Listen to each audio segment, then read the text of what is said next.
Bonjour à tous. Aujourd'hui, je vous propose d'aborder l'ordonnance de Colbert de 1669 sur la forêt en France. Aujourd'hui, la forêt française couvre 31% du territoire, faisant de la France la quatrième puissance forestière européenne. Mais la forêt n'a pas toujours été comme on la connaît aujourd'hui. En effet, en 2 siècles, sa superficie a doublé, dû au choix et au travail des hommes, orientés vers sa préservation et sa gestion pour qu'elle réponde à leurs besoins. Une de ces politiques est celle de Colbert, qui au XVIIe siècle a mené une grande réformation, comme il l'appelle, c'est l'ancien de réforme, sur la forêt et a notamment mis en place un ensemble de règles pour la préserver dans son ordonnance de 1669. À ce moment-là, la France est gouvernée par Louis XIV et Jean-Baptiste Colbert est l'un de ses principaux ministres. Il a de nombreuses ambitions pour le royaume, et notamment celle de relever la marine royale. Et ce, on le verra dans quelques instants, grâce à son ordonnance. Nous nous poserons donc la question suivante: en quoi l'ordonnance de Colbert a transformé la place de la forêt en France? Penchons-nous pour commencer sur l'état de la forêt au XVIIe siècle, avant l'ordonnance de Colbert. En 1661, lorsque Colbert prend la direction de l'administration des finances, la situation des bois en France était mauvaise, et bien plus qu'au siècle précédent. La forêt est en piteux état, que ce soit en termes de quantité, mais aussi en termes de qualité. L'affûté, qui est un bois constitué de grands arbres issus de semis, qui était autrefois abondante, a presque disparu, laissant place à des taillis mal aménagés. Les raisons de ce piteux état sont nombreuses. Tout d'abord, la surexploitation, mais aussi les défrichements et les ventes de bois inconsidérées dues au constant besoin d'argent du trésor. La situation est donc assez compliquée, puisque le bois est à la fois la principale source d'énergie mais aussi une matière première très importante. Pour les projets architecturaux du Roi Soleil, par exemple, mais surtout pour la marine royale. La dégradation des forêts empêche l'approvisionnement de bois long pour la marine, et notamment pour les mâts des navires. La marine était alors obligée de faire appel aux bois scandinaves, ce qui peut être compromis en temps de guerre. Cela pose donc vraiment un problème stratégique de défense et d'autosuffisance.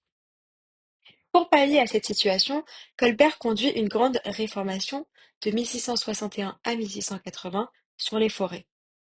C'est une œuvre énorme qui concerne 650 000 hectares de forêt. Dans le cadre de sa réformation, il rédige une célèbre ordonnance, l'ordonnance d'août 1669. C'est un texte qui dote la forêt d'un code de loi unique pour remplacer la multitude de règlements particuliers qui existaient autrefois. On peut lire dans l'avertissement de la conférence de l'ordonnance: Louis XIV fit une ordonnance au mois d'août 1669 pour les eaux et forêts, dans la vue d'établir sur ce sujet une jurisprudence uniforme dans toute la France. Cette ordonnance a comme objectif une gestion durable de celle-ci pour permettre l'autosuffisance du royaume en bois. Elle définit des règles de gestion sylvicole à appliquer, comme des mesures de protection du périmètre, mais encore des grandes campagnes de reboisement.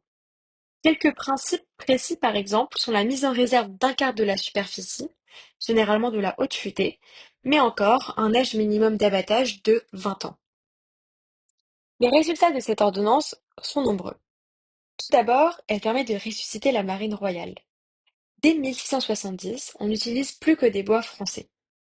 La marine en sort donc renforcée, étant la plus forte marine d'Europe dans les années 1670-1680. L'ordonnance permet aussi la restauration en France de la haute futée.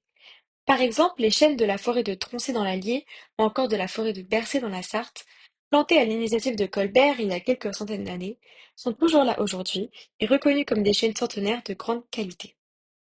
L'ordonnance permet aussi d'améliorer les recettes financières de la monarchie. Le revenu net des forêts royales, passant de 228 000 livres en 1661 à 1 028 000 en 1683. Finalement, cette ordonnance a inspiré le Code forestier moderne de 1827 qui sera abordé dans une prochaine vidéo. Pour conclure, Colbert donne une place importante à la forêt en mettant en place un code pour la préserver. C'était avant tout à des fins économiques et stratégiques. Aujourd'hui, la préservation de la forêt se fait à des fins environnementales. C'est aussi ces forêts qui ont été préservées il y a quelques siècles qui nous permettent encore aujourd'hui de répondre à des besoins importants de matériaux, comme lors du chantier de reconstruction de Notre-Dame qui a nécessité d'un nombre conséquent de bois. Certains chênes de la forêt de Bercé évoqués à l'instant avaient été sélectionnés par les forestiers de l'ONF pour reconstruire une des pièces maîtresses de la flèche. ce qui nous montre bien l'importance de la préservation de la forêt qui a été faite par Colbert.